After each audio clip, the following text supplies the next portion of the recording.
Hello दोस्तों, स्वागत है आपका हमारे यूट्यूब चैनल सम्राट एजुकेशन में। दोस्तों, आज की इस वीडियो में आप लोगों को बीएससी एग्रीकल्चर फिफ्थ सेमेस्टर के एक विषय रेनफेड ड्राईलैंड एग्रीकल्चर एजी 501 का कुछ मोस्ट इंपॉर्टेंट लॉन्ग क्वेश्चन कराने वाला हूं, जो कि आपके एग्जाम के लिए बहुत ही महत्वपूर्ण है। इसके पहले मैंने आप लोगों को दो वीडियो दिया है कि इसका इंपॉर्टेंट क्वेश्चन का, रेनफेड ड्राईलैंड एग्रीकल्चर का, तो दो दो वीडियो सभी का हो गया है। अब एक तीसरे वीडियो की सीरीज चलेगी, अब इसका हो जाएगा। इसके बाद आप लोगों का एजी 502 का 503, 4, 5, 6, 7, 8, 9 जहां तक है पूरा चलेगा। ठीक है, तो आप लोगों ने नहीं देखा हो तो जल्दी से जाकर देख लीजिए, सबका प्लेलिस्ट बना दिया गया है। तो चलिए स्टार्ट करते हैं। आज का पहला क्वेश्चन है, जल समेट प्रबंधन क्या है या वाटर शेड मैनेजमेंट क्या है, इसका उद्देश्य बताइए तथा जल समेट प्रबंधन को प्रभावित करने वाले कारक, उनका उचित प्रबंधन, जल समेट के तरीके, जल समेट के प्रबंध के लाभ बताइए। ठीक है, तो देखिए, यदि जल समेट प्रबंधन से कोई भी क्वेश्चन आ गया तो इसके बाहर से नहीं आ पाएगा। ठीक है, जो भी क्वेश्चन बनेगा इसके अंदर से ही बनेगा, जल समेट से। तो ऐसे ही मैं आप लोग कराऊंगा, एक क्वेश्चन लूंगा या दो क्वेश्चन लूंगा, तो उसको ऐसा बताऊंगा कि उसके बाहर से कोई कुछ बोल ही ना पाए, मतलब कोई क्वेश्चन बन ही ना पाए। ठीक है, तो जैसे मैंने इसको ले लिया है, अब इसके बाहर से कोई क्वेश्चन और नहीं बन सकता है। ठीक है, तो जल समेट प्रबंधन क्या है, जल समेट प्रबंधन का उद्देश्य बताना है, जल समेट प्रबंधन को प्रभावित करने वाले कारक के बारे में बताना है, उनके उचित प्रबंधन के बारे में बताना है, जल समेट प्रबंधन के तरीकों के बारे में बताना है, और जल समेट प्रबंधन के क्या लाभ है उसके बारे में बताना है। तो चलिए स्टार्ट करते हैं बिना देरी किए। तो जल समेट प्रबंधन को ही वाटर शेड मैनेजमेंट या वाटर हार्वेस्टिंग कहा जाता है। ठीक है, जल समेट प्रबंधन को ही वाटर शेड मैनेजमेंट या वाटर हार्वेस्टिंग कहा जाता है। आपने पढ़ा है वाटर हार्वेस्टिंग क्या होता है। ठीक है, फिर से मैं बताता हूँ वो जल समेट प्रबंधन क्या होता है। तो जब वर्षा होती है, ठीक है, जब वर्षा होती है हमारे गांव में, मान लीजिए हमारे गांव में तो, या हमारे जो क्षेत्र है, यहाँ पर ड्राई लैंड फार्मिंग नहीं होता, मतलब वर्षा के रूप में आधारित खेती नहीं होती। ठीक है, जहाँ पर वर्षा आधारित खेती वहाँ की बात हो रहा है, या वाटर हार्वेस्टिंग सभी जगह पर किया जा सकता है ना। तो खास करके हम लोग को वहाँ के बारे में पढ़ना है जहाँ पर वर्षा पर आधारित खेती की जाती है। तो मान लीजिए वहाँ पर वर्षा हो रहा है, वर्षा होने के बाद जो अतिरिक्त जल जो भूमि पर बहने लगता है, तो इसी जल को क्या करना, किसी गड्ढे बनाकर या तालाब, कुआं, नदी, ठीक है, बनाकर इस पानी को इकट्ठा करना और उसे निस्पंदन मतलब सूखने की और वाष्पोत्सर्जन मतलब उड़ने की हानि से बचाकर कृषि के प्रयोग में लेने की जो प्रक्रिया होती है, उसी को वाटर शेड मैनेजमेंट कहा जाता है। क्या कहा जाता है? वाटर शेड मैनेजमेंट कहा जाता है। मतलब बारिश के पानी का प्रबंध करना, बारिश के पानी के इस प्रकार से प्रबंध करना कि उसे एक जगह पर एकत्रित कर लें और उसी पानी से हम अपनी कृषि करें। तो उस पानी को बोला जाता है, उस प्रोसेस को बोला जाता है वाटर शेड मैनेजमेंट। ठीक है, तो वाटर शेड मैनेजमेंट क्या होता है, जब वर्षा होती है तो अतिरिक्त जल जो भूमि पर बहने लगता है, उसे नदियों, तालाबों आदि में एकत्रित करके कृषि के प्रयोग में लेने की प्रक्रिया को ही जल समेट प्रबंधन कहा जाता है।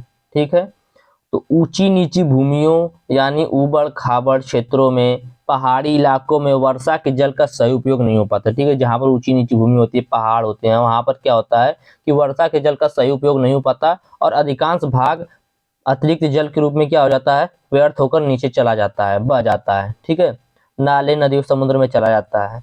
यदि इस जल को एकत्रित करके खेती की फसलों में प्रयोग कर लिया जाए तो निश्चय ही कृषि में उत्पादन काफी बढ़ाया जा सकता है। ठीक है, यदि ये जो पानी है इसको एकत्रित करके कृषि के प्रयोग में लगाया जाए तो निश्चय ही उत्पादन काफी बढ़ाया जा सकता है, क्योंकि हमारी जो रेनफेड फार्मिंग है, ठीक है, या ड्राई फार्मिंग है, वहां पर इसका प्रयोग किया जा सकता है।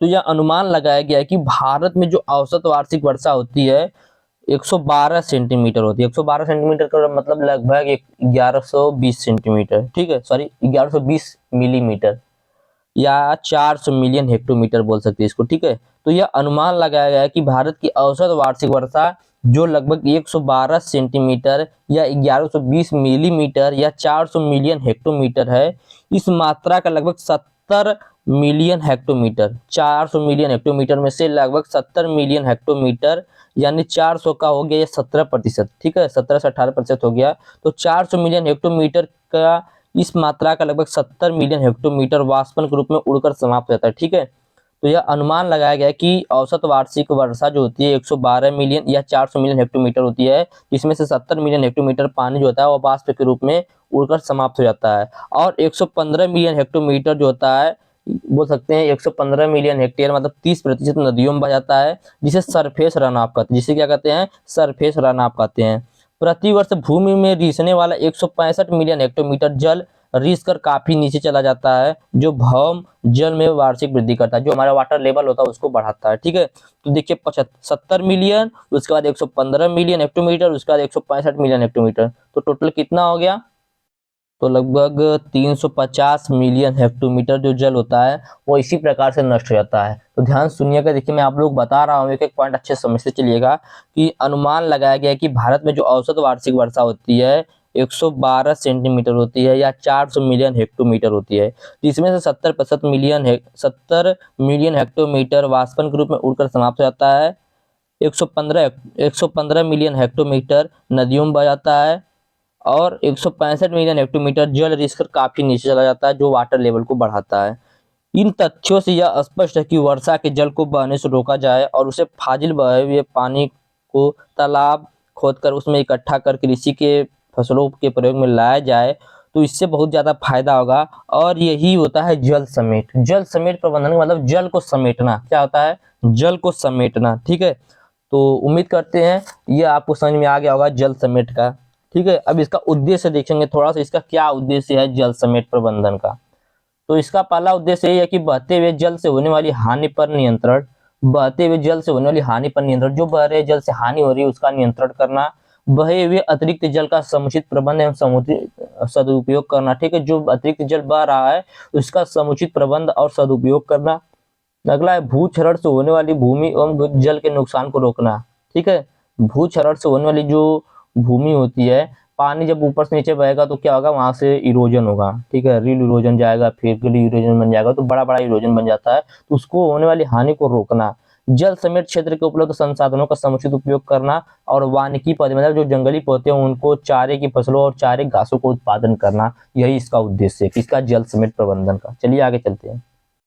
जल समेट प्रबंधन को प्रभावित करने वाले कारक एवं उचित प्रबंध। तो जल समेट क्षेत्र का आकार एवं आकृति, भूमि का धरातल, भूमि एवं उससे गुण, क्षेत्र की वर्षा, भूमि उपयोग एवं वनस्पति आच्छादन आदि। लेकिन अच्छे जल समेट क्षेत्र के अच्छे प्रबंधन हेतु निम्न ज्ञान आवश्यक होना बहुत ही जरूरी है। ठीक है, जैसे कौन कौन सा ज्ञान आप लोग चलिए देखते हैं। तो भूमि के अंदर जल स्तर की सूचना एवं उसका ज्ञान होना बहुत ही आवश्यक है। ठीक है, भूमि एवं भूमि के आंकड़ों की जानकारी होना।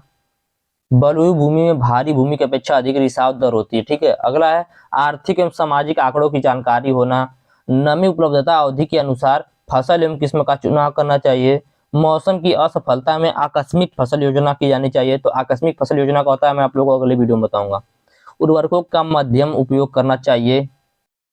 मृदा नमी के वाष्पीकरण को के शीघ्र ह्रास को रोकने हेतु कार्बनिक मृदा मल्च का प्रयोग करना चाहिए। बुआई कर्षण क्रियाओं, कटाई एवं कटाई बाद की क्रियाएं हेतु नवीनतम औजारों का उपयोग करना चाहिए। उचित पौध संख्या, समय से खरपतवार एवं नियंत्रण आवश्यकता अनुसार फसल सुरक्षा का उपाय अपनाकर करना चाहिए।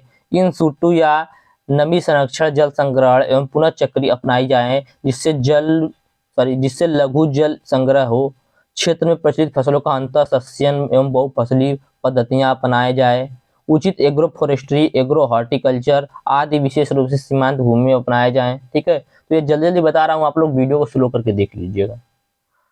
अनुमानित वर्षा तारीख से लगभग एक सप्ताह पूर्व शुष्क बुआई करें, लेकिन उससे पूर्व मध्यम नाइट्रोजन एवं फास्फोरस उर्वरक का प्रयोग किया जाए। अधिक उपज वाली किस्मों एवं अन्य संततुत सस्य क्रियाएं प्रयोग करें। दोनों ही रबी एवं खरीफ फसलों की कटाई के बाद प्राथमिक टीलेज क्रिया अपनाएं, जब मृदा में उचित नमी हो तब। ठीक है, तो यह था जल समेट प्रबंधन को प्रभावित करने वाले कारक एवं उनका उचित प्रबंध। चलिए अब देखते हैं जल समेट के तरीके। तो जल समेट हम किस किस प्रकार से कर सकते हैं। तो तालाब खोदकर कर सकते हैं। ठीक है, तालाब खोदकर जो आयताकार, ट्रैपेजॉइडल, तिरछे या पैराबोलिक पोखर की भांति खोदे जा सकते हैं। ठीक है, झरने वाले तालाब जिन्हें स्प्रिंग पॉन्ड्स कहते हैं, पहाड़ी क्षेत्रों में ऐसे तालाब बनाए जाते हैं। नदी किनारे बाढ़ तालाब मैदानी निचले क्षेत्रों में बनाए जा सकते हैं। तो इस प्रकार से जल का समेट किया जाता है, यही तरीका होता है। इसका लाभ देखेंगे अब, जल समेट प्रबंधन का लाभ। ठीक है, तो जल समेट प्रबंधन का लाभ क्या है, आप लोग देखिएगा अच्छे से। तो जल समेट प्रबंधन के बहुत सारे लाभ हैं, जिसमें पहला है भविष्य के लिए वर्षा के फाजिल जल को एकत्रित कर फाजिल जल मतलब समझ रहे हैं आप लोग, एक अतिरिक्त जल, ठीक है, मतलब जो अधिक जल है उसको, जो भूमि पर तैरा उसको, तो भविष्य के लिए वर्षा के फाजिल जल को एकत्रित कर खेती के साथ साथ घरेलू उपयोग में भी काम लाया जा सकता है। पशुओं को पानी पीने, स्वयं घरों में पानी की सुविधा बढ़ा सकते हैं इससे, ठीक है।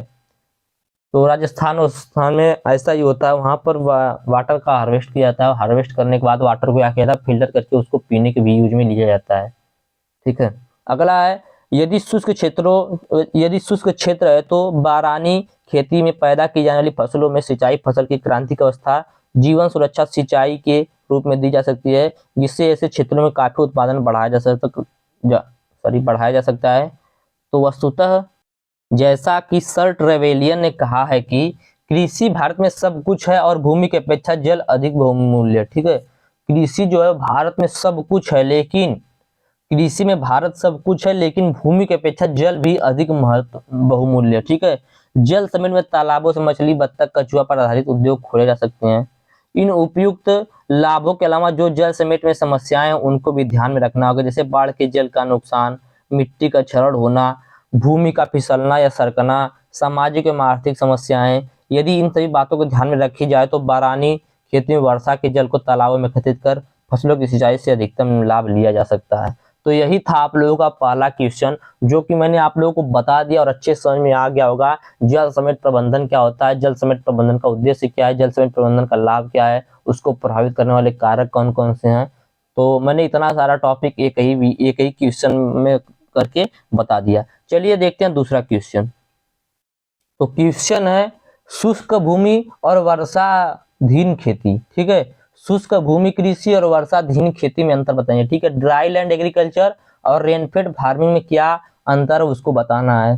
तो आप लोगों ने पढ़ा है, मैंने आप लोगों को पढ़ाया भी है। आप लोग यदि इसका पूरा लेक्चर देख लेंगे तो आप लोगों को ये सब जो भी मैं टॉपिक बता रहा हूँ आप लोग को पूरा एकदम अच्छे समझ में आ जाएगा, ठीक है। मैंने इस सब्जेक्ट का पूरा लेक्चर जो है वीडियो पर सर यूट्यूब पर डाला हुआ है, उसका लिंक भी मैं डिस्क्रिप्शन में दे दूंगा, आप लोग देख लीजिएगा। तो चलिए देखते हैं शुष्क भूमि कृषि और वर्षाधीन खेती में क्या अंतर है, ठीक।